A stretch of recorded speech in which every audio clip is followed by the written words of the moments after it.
You're welcome to yet another presentation by TAVA Skills. My name is Dr. Onuride, and today I'll be taking us on a business tutorial, more like a basic course. We'll go through the following outlines. We'll define some terms, we'll look at the categories of people, then I'll show us a picture of an inflow pattern, that's income flow pattern, sorry.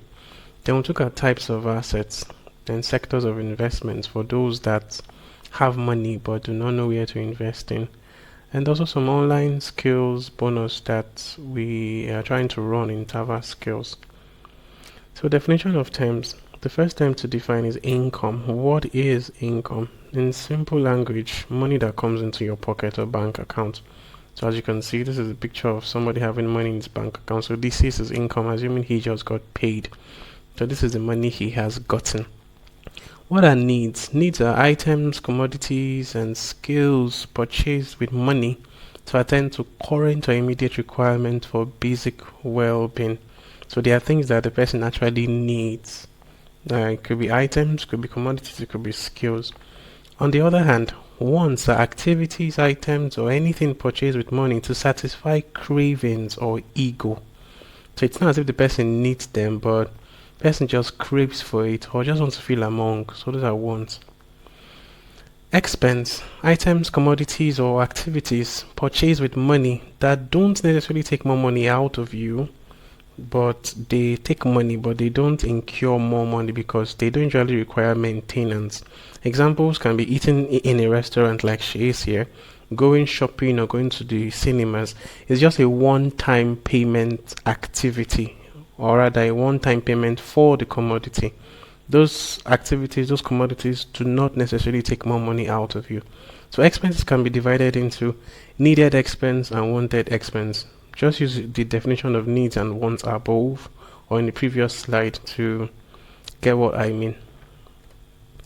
So liability, items, commodities, or activities purchased with money that may take more money out of you or out of your pocket or account, for they may require maintenance. Example can be getting the latest iPhones. You already have a phone, but you want to get the latest iPhone.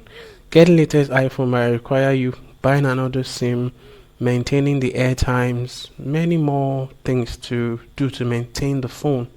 So getting a laptop when you have a tablet, so those are like liabilities. They are not necessarily what you need. Most of the times are actually what you crave for or just to satisfy ego.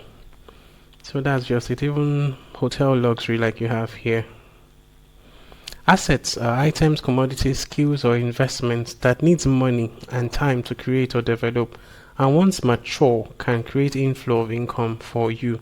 It's divided into passive assets and active assets. I'll explain in details the difference between passive and active in the future slides. So let's assume that this is a man that wants to invest in real estate.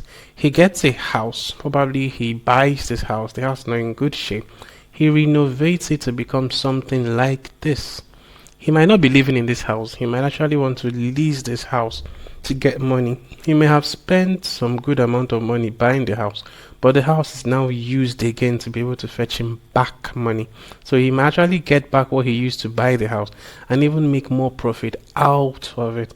So this is assets. So let's go to the categories of people we have. The poor, the middle class, and the rich. The poor are expense-inclined individuals. Mostly they blame their predicament, I would say, to low income, but the actual truth is that most of the people that fall into this class actually have a low financial IQ. If you want to try it, give a man that has a low financial IQ money. I can bet you he would not know what to do with it.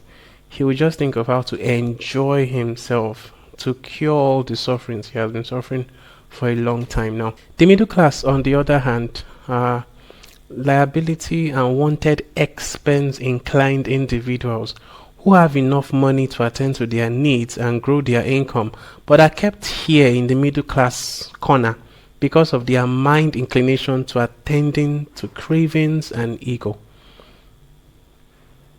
The rich, on the other hand, are asset-inclined individuals who have learned how to overcome the pressures of cravings and ego and postpone attending to them when assets yield more income. So that's the mindset of the rich man.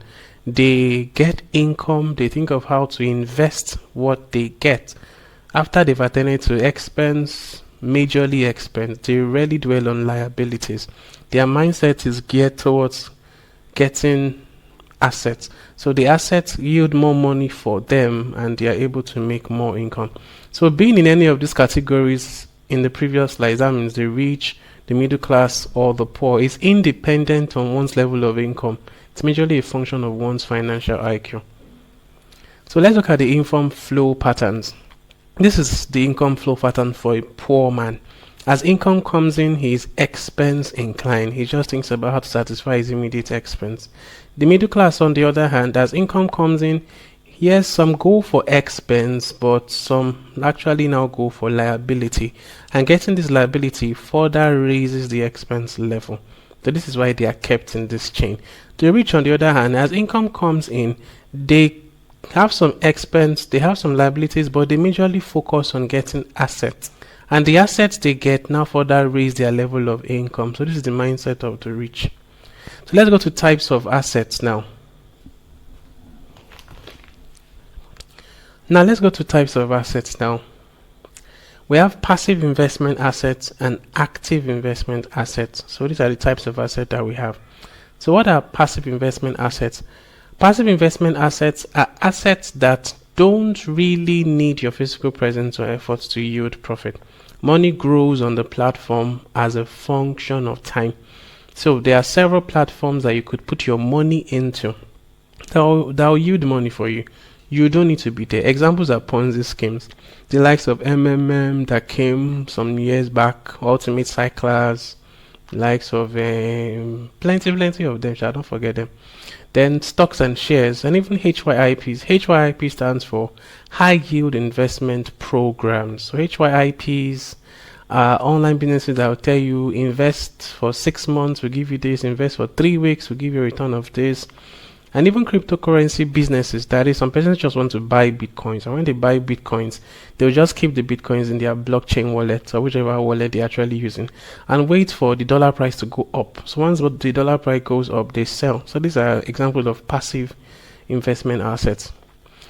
So characteristics of passive investment assets: they're highly risky, and so also they are volatile. Like take for example the Bitcoin story I just mentioned. It could go up today, next tomorrow it's down again. So you're not really sure of either you gain or you would lose. It's just very risky. Then there's low profit return most of the times, but if you have some breakthrough, like some of those that started Ponzi schemes early, they actually experience a lot of good profit return. But the general population actually have low profit returns. So your money is at the mercy and goodwill of the investment platform. If the investment platform decides to shut down, you're lost. The one that could be a bit safer, it's investing in banks, buying shares, doing a fixed deposit account, all those other ones. So they are good passive investment schemes. So increased time of investment to yield tangible income. So most times you need to put your money there longer if you really want it to grow and yield more. Most of these businesses are mostly online and also bank platforms. The ... stands for many more characteristics unmentioned. So active investment assets are investments that usually require your physical input in terms of skills and power, directly or indirectly, in order to yield profit. So this one, you cannot just put your money and go. You put your money and you still need some human resources present to help the money grow. So we can group them into tangible active investment assets and non-tangible active investment assets. I'll explain examples shortly. So characteristics of active investment assets are low risks compared to passive. Yes, because this one is at your control in a large or to a large extent is at your control. Then the profits are usually good, especially if you've been able to set the ball rolling properly. The money and business is within your control, as I've already mentioned. Then the progress or collapse depend on patronage of people. Let's assume I want to start up a business to sell clothes. Yes, I have gotten the clothes. I have men and men's wear and females wear. Its growth depends on people patronizing me. Even if I want to start a food business or I open a fast food in a place where there's no fast food, the people patronizing the place determines if I'll grow or not grow. So that's the should I say disadvantage of the business, but it could be advantageous to you if people really patronize it. So it may require high startup capital most times to get a place to establish a business, especially if you're doing offline business. It may require high startup capital. The ones that may not are online investments that needs you to be active. They may require just minimum startup capital. Others may benefit from the business directly or indirectly. So if you want to do online businesses and let's say you want to do network marketing, that requires you actively doing seminars to grow a certain business for the company. As you grow the business for them, there are many others that will tend to benefit from it. Excuse me. The same thing goes with offline businesses. If I open a fast food now, let's say a big fast food in Yenagua here, to also create employment for people. So that's it. So let's look at the asset flow diagram. So this is assets divided into passive investments and active investments. I've told a little rather about passive investment, but let me explain active investment now. Active investment can be grouped into tangible and non-tangible. Tangible active can be grouped into property asset and skill asset. The property asset can be, these are things that you like, real estate, like commodity sales and others. So they are property asset. They are properties you have.